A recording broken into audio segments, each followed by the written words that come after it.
Manhattan, New York, where a 30-second elevator ride destroyed a career before it even started, and karma delivered itself with the silent, devastating precision of a corporate executioner. What you're about to witness isn't just another rude person getting their comeuppance or workplace horror story. This is a psychological thriller compressed into 90 seconds of elevator surveillance footage that's been analyzed in business ethics courses, shared across every professional network, and permanently entered the Hall of Fame for worst first impressions in corporate history. The setup is almost too perfect to be real. An ambitious young executive heading to his dream job interview, a luxury high-rise elevator in the heart of Manhattan's financial district, and a simply dressed older man carrying a thermos of coffee trying to share the ride. What follows is a masterclass in how judging people by appearance can detonate your future when you don't know who you're actually speaking to, who has power, and who's testing your character before you even realize you're being evaluated. The instant karma here doesn't require cosmic intervention or elaborate revenge plots. It requires only the beautiful simplicity of a job candidate revealing his true character to the exact person who holds his professional future in their hands, without realizing it until the moment of maximum humiliation. The surveillance footage captured everything: the dismissive hand gesture, the condescending words about service entrances, the visible disgust at sharing space with someone deemed inferior, and then the conference room door opening to reveal the man in worn jeans sitting in the CEO's chair. The job interview that ended before it began, the walk of shame witnessed by an entire board of directors. 60 million views later, this remains the definitive answer to why first impressions matter, and never judge a book by its cover. Before we dive into this corporate karma catastrophe, I need to know where you're watching from. Drop your state in those comments right now. New York? California? Texas? Anywhere else? Let me know you're here. And if you think people who judge others by appearance deserve to have it backfire spectacularly, absolutely obliterate that like button. Make sure you're subscribed to this channel because we consistently bring you the most satisfying instant karma content on the entire internet. This story is brutal, and the secondhand embarrassment is off the charts. Let's get into it. Julian Pierce had been preparing for this moment his entire professional life. 29 years old, MBA from a top-tier business school, 3 years grinding at a mid-tier investment firm, and finally, an interview at Meridian Capital Partners, one of Wall Street's most prestigious private equity firms. The kind of place where junior partners drove Porsches and senior partners owned buildings.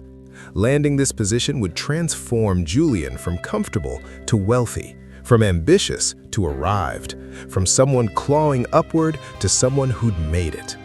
He'd spent the previous evening rehearsing answers to potential interview questions, researching the firm's recent acquisitions, memorizing names of board members whose photos appeared in financial publications.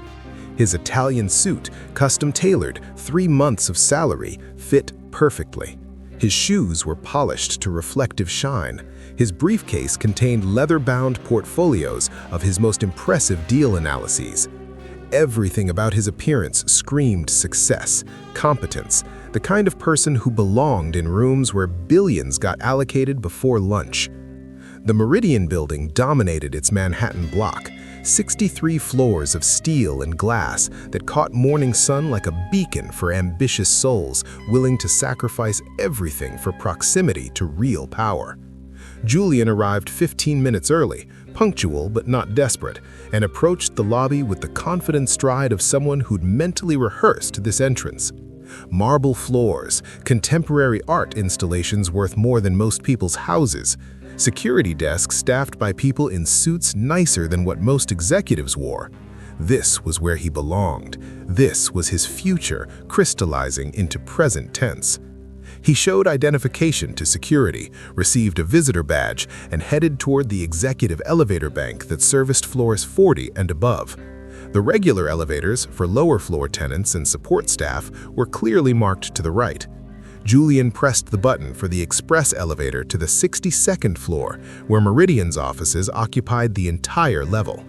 The doors opened with a soft chime, revealing polished brass interior and that distinctive new elevator smell that somehow communicated luxury and exclusivity. Julian stepped into the elevator, pressed 62, and positioned himself center back where he could check his reflection in the polished brass panels one final time. Hair perfect, tie straight, expression confident but not arrogant. At least that's what he thought his face communicated. The doors began closing, that moment of solitude before the interview where he could take one final deep breath and center himself. Then a hand shot between the closing doors, triggering the sensor.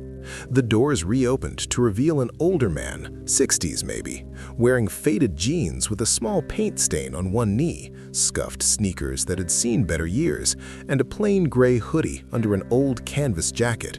He carried a simple thermos, the kind construction workers bring to job sites, and had the weathered face of someone who'd spent decades working outdoors or in physical labor. He smiled politely at Julian and stepped forward to enter the elevator. Julian's reaction was immediate and visceral. His expression shifted from neutral to disgusted in less than a second, and he didn't bother hiding it. He raised one hand in a stopping gesture, not quite touching the man, but clearly signaling he shouldn't enter, and his voice carried that particular condescension that comes from people who've never questioned their own superiority. "Whoa, hey, this is the executive elevator. Service entrance is around back." The words came out clipped, efficient, dismissive. Julian gestured vaguely toward the lobby's rear, where service elevators presumably existed from maintenance workers, delivery people, and others Julian considered beneath executive elevator privileges. "And honestly, I'd appreciate if you didn't touch my suit. This thing cost more than—" He trailed off, the implication clear. More than you make in a month, more than you could understand, more than someone like you deserves to know about.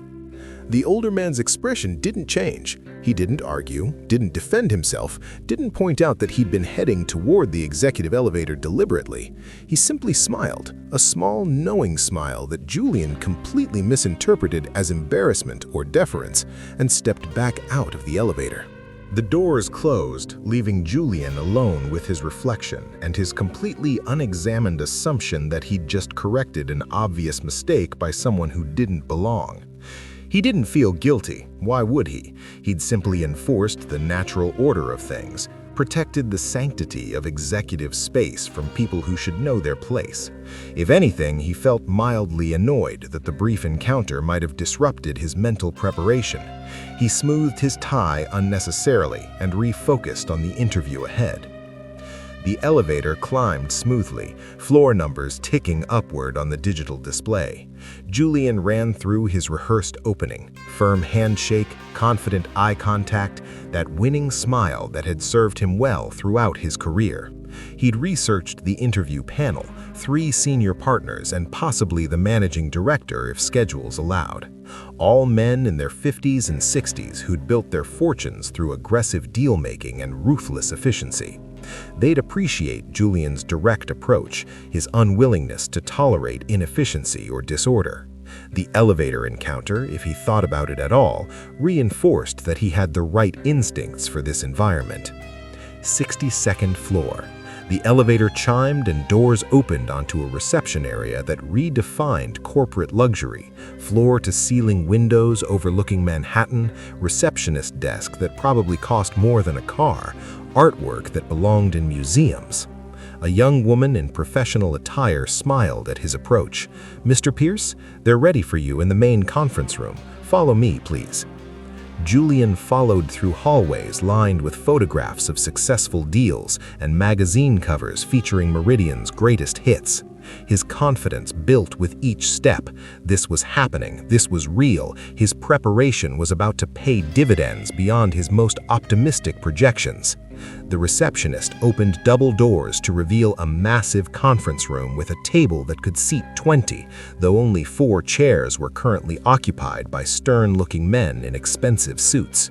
The head chair, clearly reserved for someone important, sat empty. "Mr. Pierce, welcome. Please have a seat." One of the partners gestured toward a chair positioned strategically where the interview panel could all observe him simultaneously.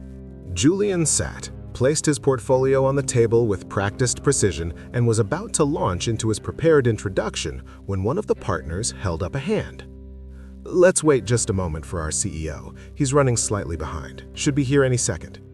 The tone was respectful, almost reverent when mentioning the CEO, and Julian noticed all three partners glancing toward the door with expectant attention. The CEO. Julian hadn't expected the CEO to participate in a junior partner interview. That level of executive typically delegated such decisions to senior management, but having the CEO present could work in his favor if Julian impressed him. He adjusted his posture, ready to deploy maximum charm and competence the moment this mystery CEO entered. The conference room door opened. Footsteps approached from behind Julian's position. He didn't turn around immediately. That would seem too eager, too anxious, but he noticed all three partners stand simultaneously with expressions of respectful attention. "Good morning, sir," they said in practiced unison, and Julian rose smoothly from his seat to face the man whose presence commanded such deference.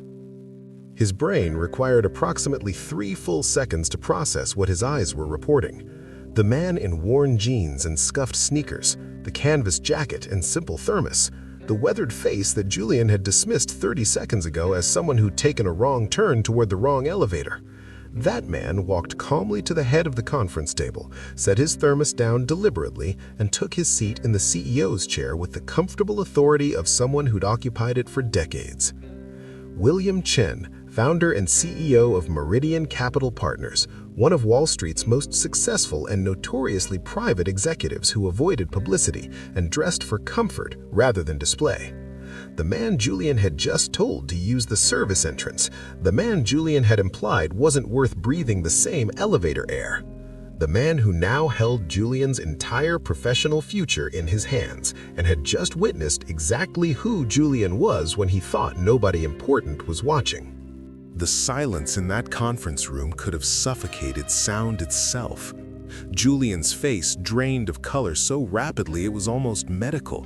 His mouth opened slightly, whether to apologize, explain, or simply process the magnitude of his catastrophic error, but no words emerged.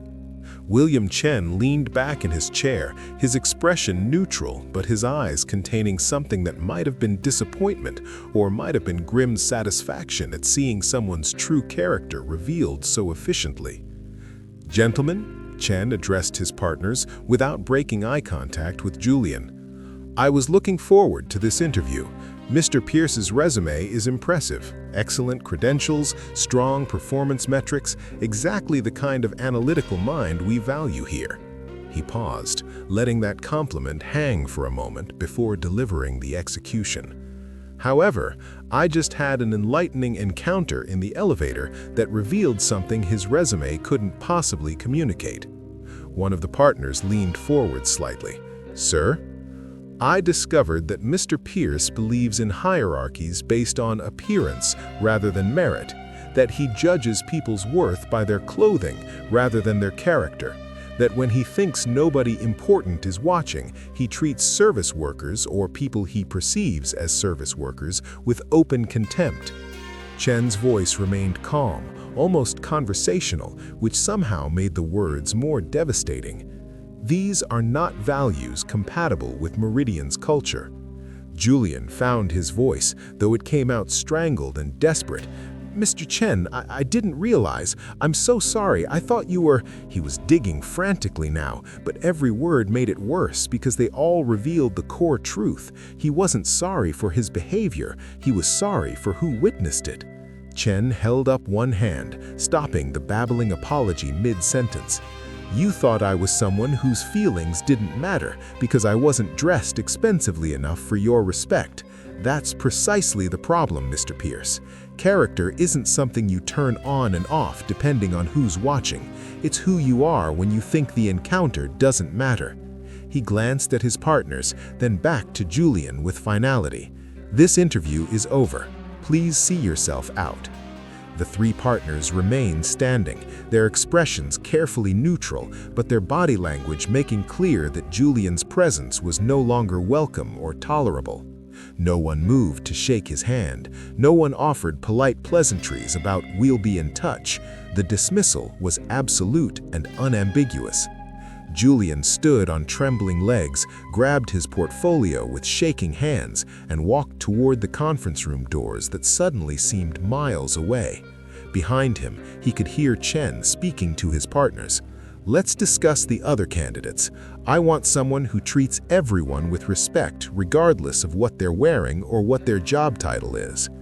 The doors closed behind Julian with a soft click that sounded like a tomb sealing.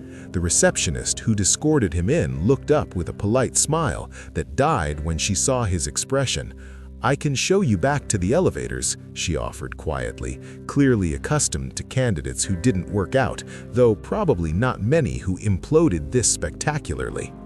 The elevator ride down was 62 floors of pure mortification. Julian stood alone in the same brass-paneled elevator where he'd destroyed his future 30 minutes earlier, watching floor numbers descend while processing the magnitude of what his arrogance had cost him. This wasn't just a failed interview, this was viral story material, the kind of cautionary tale that would circulate through Wall Street within hours and follow him forever. His phone buzzed. Text from his current firm's HR. "Heard about Meridian. We need to talk." Somehow they already knew. That's how fast news traveled in this industry. This story resonates because it exposes the gap between who people pretend to be professionally and who they actually are when they think it doesn't matter. Julian had the credentials, the intelligence, the preparation, everything except the character that actually matters. His 30-second elevator encounter revealed more truth than 100 interviews could extract, and it cost him the opportunity of a lifetime. The lesson echoes beyond corporate environments. How you treat people when you think they can't affect your future reveals your actual values, not your performed ones. Julian judged someone by worn jeans and scuffed shoes, never considering that true power often doesn't need to announce itself through expensive clothing. He learned that respect shouldn't be conditional on perceived status, and he learned it in the most expensive classroom possible, in front of the exact person whose opinion mattered most. Destroy that like button if this satisfied your karma cravings. Drop your state in the comments and subscribe for the most satisfying instant karma content online. Share this with anyone who needs a reminder that character matters everywhere, especially when you think nobody's watching. Treat everyone with respect or become the next cautionary tale.